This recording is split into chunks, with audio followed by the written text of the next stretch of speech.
Angelo and Vincenzo Longhetti were twin brothers born on the province of Sicily, Italy in 1886. They were made quite famous in their hometown of San Vito lo Capo for being the wildest children around. One could not walk down Main Street without seeing the Longhetti boys roughhousing on the sidewalk or chasing one another full speed on the hot sandy beach. Some might see them climbing the jagged rocks by the ocean, peering down into the little tide pools and catching crabs.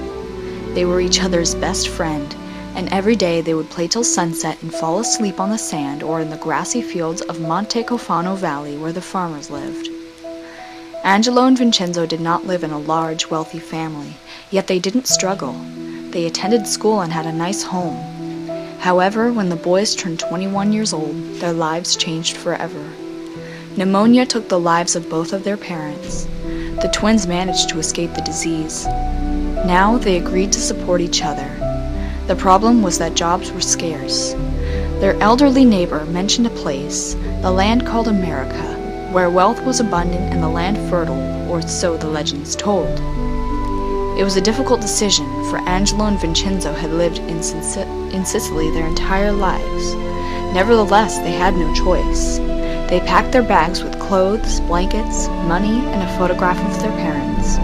On March 20th, 1908, Vincenzo and Angelo boarded a steamboat, the Pannonia, in Palermo Harbor. The ship departed for New York, and the brothers watched the shores of Sicily grow smaller and smaller, their spirits high but their hearts heavy.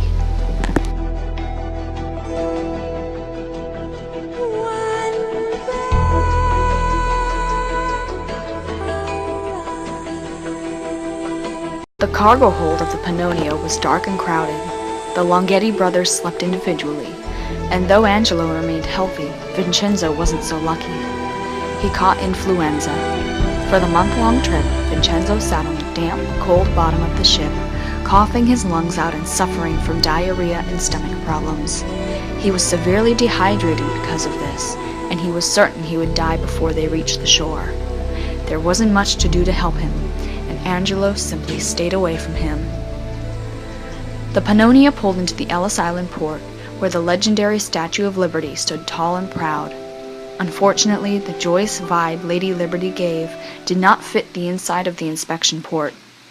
Doctors eyed the men coldly as they moved throughout the series of bars and cage-like fences, like animals in the slaughterhouse.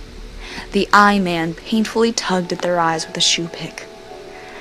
At last they emerged from the station healthy and approved. In the streets of New York, Angelo discovered a close friend of his who once lived in San Vito lo Capo. He had become a wealthy bank owner. He immediately offered Angelo a job and a room at a boarding house. Angelo accepted the offer excitedly. Unfortunately, there was no room for Vincenzo. With no place else to go, he paid for a train ticket and traveled west. Vincenzo eventually found himself in the little town of New Brighton, Minnesota, far away from New York. He stayed in a filthy, crowded little boarding house, and he managed to find a job in a coal mine. He worked in the mine from 6 o'clock in the morning all the way through 9 o'clock at night. It was hard, dangerous work, and the miners suffered. Vincenzo witnessed a 12-year-old boy fall on the rocky ground, choking on the poison gases from deep within the mines. Another day, a mine shaft collapsed atop an old man, crushing him to death. There was also a time when he came to work and found the mine flooded completely, with men inside. These horrors he experienced every day, and eventually Vincenzo grew numb to the pain. The little money he brought home daily was just enough to pay his boarding, food, and toiletries. After almost a year of working and living in the boarding house, he fell in love with a young woman named Natalia. Just months after their meeting, they got married. Though life was difficult, Natalia was always a ray of sunshine in Vincenzo's shady heart. He found no other happiness than just being with her. She worked in a little textile factory on the outskirts of New Brighton. She helped him and he helped her, and in time Vincenzo was able to buy a small tenement for them to settle in peacefully. Now on the other hand, Angelo was receiving an easier time than his brother was. He worked for a bank in New York City and made excellent money. He managed to buy himself a nice house and had plenty of money for food. He had found what he wanted with the American dream, and nothing more. 4 years passed and life went downhill for Vincenzo.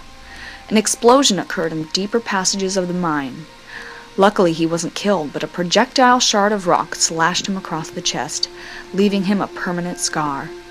Traumatized, Vincenzo was forced to stay home and recover while Natalia took care of him. But with one person income providing for two, things would only get worse. Winter came and Natalia caught pneumonia from walking to and from the factory in the snow. This was the time when Vincenzo needed to start working again to keep them alive. Fortunately, his place at the mine was kept. He tried to take care of Natalia in the little time he had at home, but 3 weeks later, she died. A dark cloud descended above Vincenzo, and he became more and more bitter every day. His only source of happiness was gone. With his endless sadness, his mind returned to Angelo. He was wealthy, happy, and successful in every notch.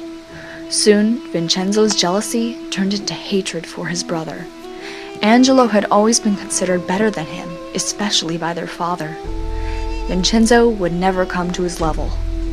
He committed suicide by falling down a mine shaft, and the realization became that America, the land of the rich and free, had brought him to this moment.